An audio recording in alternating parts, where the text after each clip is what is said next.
Tirsa, sebelum kita lanjutkan dialog, kita simak terlebih dahulu informasi berikut ini tentang tujuan pendidikan berdasarkan Undang-Undang Sistem Pendidikan Nasional.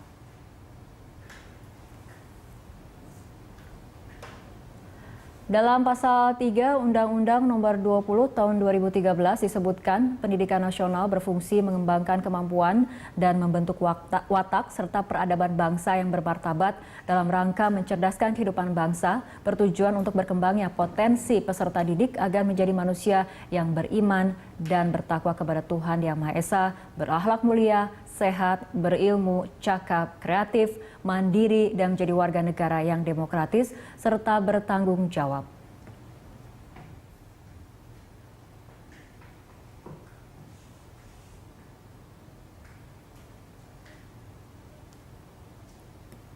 Ya, kita akan kembali menyapa Bu Windu. Bu Windu, ini kan dilihat dari tujuan dari pendidikan nasional sangat ideal, sangat mulia, membentuk sebuah manusia yang bermartabat, watak seperti itu. Tapi kemudian kita lihat dengan banyaknya ataupun maraknya aksi kekerasan yang terjadi, justru kesannya pendidikan Indonesia hanya memproduksi budaya kekerasan, tidak kemudian menghasilkan manusia-manusia yang bermartabat, berwatak seperti itu, Bu Windu.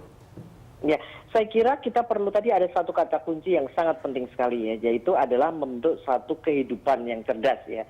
Jadi yang cerdas itu kehidupannya ya, bukan hanya cerdas dalam arti secara akademis saja. Nah, yang berkehidupan cerdas adalah termasuk misalnya saja seorang yang memiliki satu kecerdasan akademis, namun kalau dia tidak bisa mengendalikan tadi emosi, tidak bisa menerapkan kesantunan, budi pekerti yang beradab, maka kehidupannya tidak cerdas. Nah, oleh karena itu, ini perlu menjadi sumber acuan yang sangat penting sekali. Seperti apa yang berkehidupan cerdas itu? Misalnya kalau kita lihat, dikaitkan dengan kekerasan tadi, si senior terhadap junior, ya, dia ingin menunjukkan bahwa dia adalah lebih hebat, ya, dengan cara tadi akhirnya menuju kepada kekerasan. Nah, mata rantai ini kalau tidak diputus, akan selalu berulang setiap tahun. Tapi kemudian apa yang dilakukan oleh Kemendikbud, apa yang dilakukan oleh pemerintah untuk memutus mata rantai seperti ini yang dikhawatirkan akan berulang? Dari sisi policy-nya sudah jelas ya bahwa itu adalah dilarang ya. Namun demikian yang terjadi ada kasus-kasus seperti itu, maka kita fokuskan kepada memberi punishment kepada di mana kasus-kasus itu terjadi ya. Saya kira itu yang sekarang ini perlu harus kita cermati dengan jeli, dan punishment ini harus cukup keras, termasuk juga misalnya saja menutup sekolah, tidak boleh menerima murid dan sebagainya. Ini akan membuat sekolah tersebut berjerat dan otomatis dia akan melakukan pengawasan-pengawasan yang ketat terhadap semua jenis apakah itu sifatnya orientasi, apakah apapun. Artinya pada kasus-kasus yang terjadi belakangan ini, Bu Windu akan melakukan hal serupa, kemudian sekolah ini akan ditutup ataupun tidak boleh menerima mahasiswa baru seperti itu? Oh iya, saya kira sangat-sangat mungkin sekali, dan hal tersebut saya kira kita mempunyai policy yang sudah sangat jelas bahwa hal-hal yang dilarang dan itu dilanggar, maka konsekuensi termasuk juga dilarang menerima murid, termasuk menutup sekolah dan sebagainya, itu adalah sangat-sangat mungkin sekali dilakukan ya. Nah, tentu ada suatu prosedur, tentu ada dan sebagainya, itu saya kira sudah wajar. Namun demikian, penerapan hukuman-hukuman yang sangat menjeratkan seperti ini saya kira harus kita tegakkan. Oke, baik Bu Windu, kita tanyakan tanggapan kepada Pak Jimmy. Pak Jimmy, silakan tanggapannya dari pernyataan Bu Windu. Kita hampir selalu saya mendengar ini ya dari kementerian jawabannya seperti itu.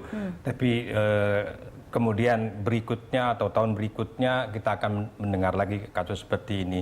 Itu buat saya atau mungkin masyarakat melihat bahwa itu kementerian tidak melakukan apa-apa. Hanya sekedar retorika seperti itu? Ya, tidak tahu apa namanya. Pokoknya yang jelas kami tidak melihat ada perubahan di sekolah yang bersangkutan itu. Dan saya pikir itu yang mesti kita lihat. Memang ada aturan, betul ada aturannya, tapi aturannya itu tidak dijalankan gitu di kegiatan. Karena ini berulang-ulang gitu, sering gitu. Pembahasannya itu lagi, pemecahannya tidak ada gitu. Pemecahannya hanya dibilang di atas kertas itu ada, tapi tidak. Artinya tidak ada langkah konkret yang diambil untuk kemudian mencegah hal itu terjadi seperti itu.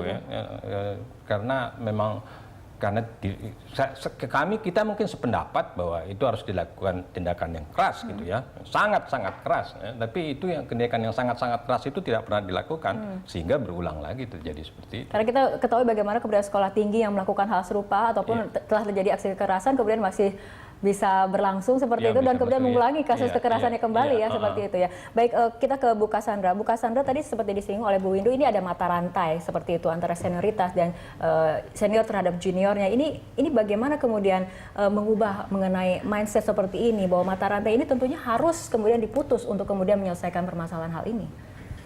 Saya kira kembali lagi tadi Ibu Windu juga sudah mengatakan ada satu kata kunci tentang di satu sisi Bapak Jimmy kan menyangkut soal sistem ya. Jadi sistemnya pun harus kokoh, harus betul-betul tegas, ada sanksi hukum dan lain sebagainya. Lalu kemudian satu kata kunci itu adalah tentang budi pekerti. Jadi anak itu kan tidak langsung muncul atau tiba-tiba menjadi dewasa lalu kemudian diikat oleh sebuah tatanan hukum, tetapi dia mulai dari kecil masuk SD, SMP, SMA dan sampai di tahapan yang terjadi kekerasan seperti ini. Ini adalah bagian perjalanan yang sebenarnya harus menjadi perhatian juga karena sekali lagi bahwa Ibu Windu tadi mengatakan sudah ada di dalam kurikulum. Nah, sementara bagaimana kurikulum itu dipastikan anak-anak ini bisa mencerna kurikulum itu. Saya yakin mereka pasti hafal sekali dengan menjadi pribadi yang cerdas dan bertanggung jawab. Tetapi secara praktis mereka bisa nggak memahami nggak? Mungkin tidak. Terutama ketika mereka sedang didorong oleh kondisi emosional mereka, di mana sistemnya memungkinkan untuk itu.